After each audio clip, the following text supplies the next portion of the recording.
Hello guys, welcome to my channel টেলসা makeup art.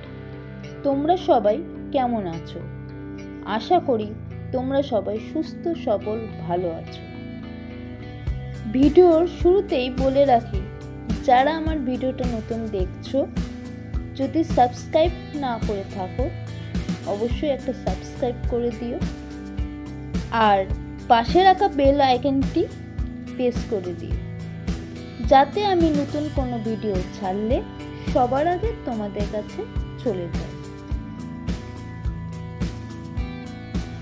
আজকে অনেক দিন পর আবার একটা ভিডিও নিয়ে চলে এসেছি তোমাদের কাছে।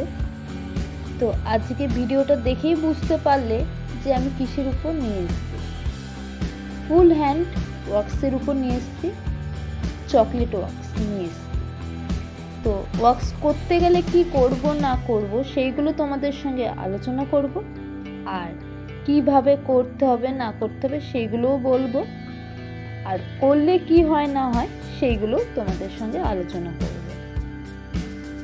চলো বেশি কথা না বলে আমি ভিডিওতে আসছি। প্রথমেই ওয়াক্স করার আগে দেখে নিতে হবে হাতের লোমগুলো কেমন করে যাচ্ছে, কোন দিকে যাচ্ছে। দেখে নেওয়ার পর তারপরে ক্লায়েন্টকে জিজ্ঞাসা করতে হবে যে কোনো রকম ক্রিম লাগিয়ে এসছে কিনা বা অয়েল লাগিয়ে এসছে কিনা। যদি না লাগিয়ে আসে তাহলে আমরা প্রথমে পাউডার লাগিয়ে নেব ভালো করে। যদি লাগিয়ে আসে তাহলে কিন্তু সেটাকে আবার প্রথমেই আমরা ওয়াশ করে নেব শ্যাম্পু দিয়ে। শ্যাম্পু দিয়ে ওয়াশ করার পরে পাউডার লাগাতে হবে। তারপরে হেয়ারটা যেদিকে যেদিকে গেছে সেই অনুযায়ী আমরা জেলটা অ্যাপ্লাই করব। তার আগে আর একটা কথা মাথায় রাখতে হবে যে আমরা ওয়াক্স করার সময় স্টিপ আমরা কোন দিকে ইউজ করব। আমরা যদি নর্মাল ওয়াক্স করি তাহলে কিন্তু আমরা যেদিকে মসৃণ সেদিক দিয়ে আমরা অ্যাপ্লাই করব না, যেদিকে অমসৃণ থাকবে সেদিক দিয়ে কিন্তু আমরা অ্যাপ্লাই করব বা হেয়ারটা তুলব। আজকে যেমন আমি নর্মাল ওয়াক্স করছি, সেই জন্য যেদিকে আমাদের স্টিপের অমসৃণ দিকটা থাকবে সেই দিকটা দিয়েই আমরা হেয়ারটাকে তুলব। দেখতেই পাচ্ছ আমি যেদিকে যেরকম করে হেয়ারটা যাচ্ছে সেই অনুযায়ী আমি জেলটা লাগিয়ে দিয়েছি। লাগিয়ে দেওয়ার পরে তার অপোজিট দিক দিয়ে কিন্তু আমরা হেয়ারটাকে তুলে ফেলবো। মানে যেদিকে আমরা জেলটা লাগাবো তার উল্টো দিকে আমাদের টেনে হেয়ারটাকে তুলতে হবে।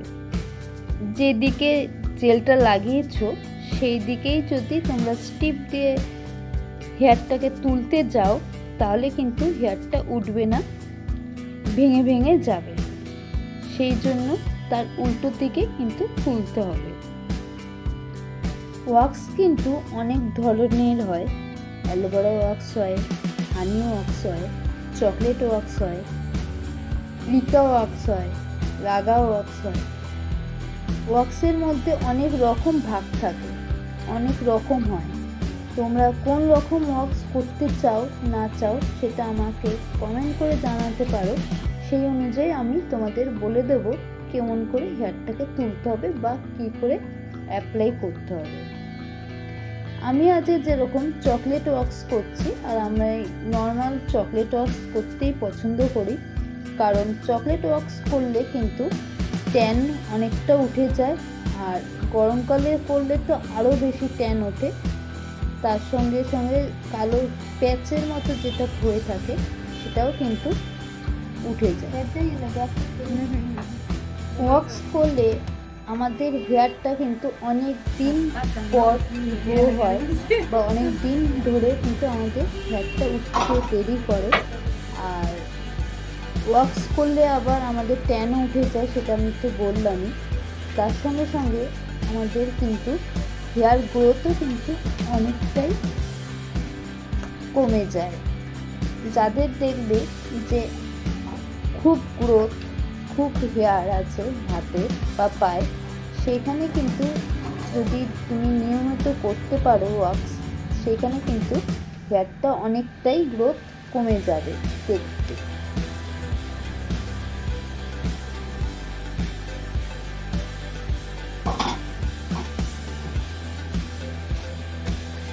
যারা আবার ওয়াক্স না করে অনেকে লেজার ইউজ করে বা ভিট ইউজ করে, সেইগুলো ক্ষেত্রে কিন্তু ক্ষতি করে স্কিনে। কারণ আমাদের যেই লেজার ইউজ করলে দেখবে যে আমরা দাড়ি কামাতে যাদের দাড়ি হয় না, সেই ক্ষেত্রে কিন্তু আমরা বলি শেভিং করতে।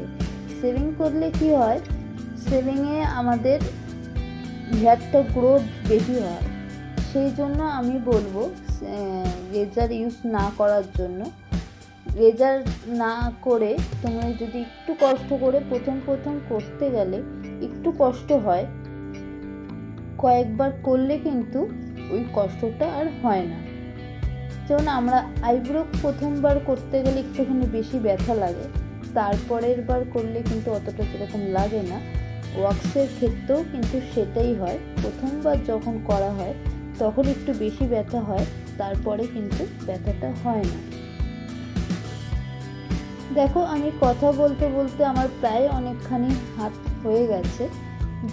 যেখানে আমার হেয়ারটা রয়ে যাচ্ছে বা রয়ে গেছে একবার করার পরে, সেখানে কিন্তু আমি আরেকবার করে দিচ্ছি।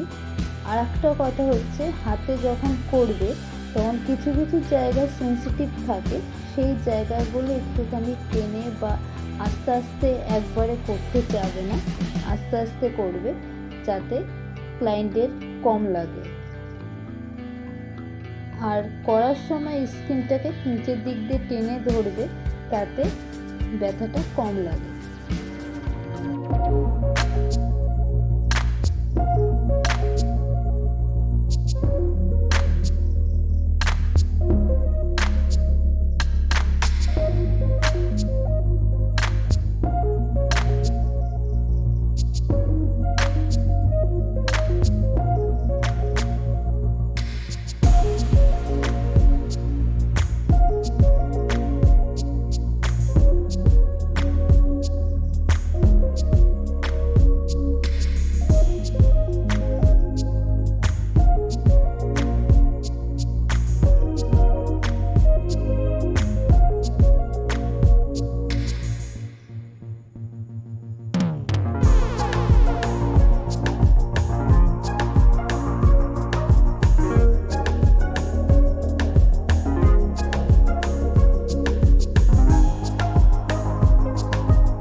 আমার কিন্তু কথা বলতে বলতে একটা হাতে করা হয়ে গেছে, আমি কিন্তু আর একটা হাতে ধরেছি, তোমরা দেখতেই পাচ্ছ। দু হাতে হয়ে যাওয়ার পরে আমরা কিন্তু যখন নর্মাল ওয়াক্স করেছি, সেই জন্য আমরা নর্মাল ঠান্ডা পানি দিয়ে বা ঠান্ডা জল দিয়ে আমরা ভালো করে মুছে দেবো। মুছে দিয়ে জেল অ্যাপ্লাই করে দেবো। সবচেয়ে ভালো হয় অ্যালোভেরা জেল যদি হয়, তাহলে কিন্তু সেটা অ্যাপ্লাই করলে র্যাশ বনও হয় না। আমার সঙ্গে যারা এখনো পর্যন্ত ভিডিওটা দেখছো, অবশ্যই একটা লাইক করে দিও। যদি ভিডিওর সম্বন্ধে কোনো মন্তব্য থেকে থাকে, অবশ্যই কমেন্ট করে জানাতে ভুলবে না। যারা পার্লার রিলেটেড ভিডিও দেখতে চাও, অবশ্যই আমার চ্যানেলে একবার ঘুরে আসতে পারো। পার্লার রিলেটেড অনেক ভিডিওই আমার চ্যানেলে আপলোড করা রয়েছে। সম্পূর্ণ ভিডিওটা দেখার জন্য অসংখ্য ধন্যবাদ। আজকে এই পর্যন্ত। পরবর্তী ভিডিও আবার নিয়ে আসবো, সঙ্গে থেকে।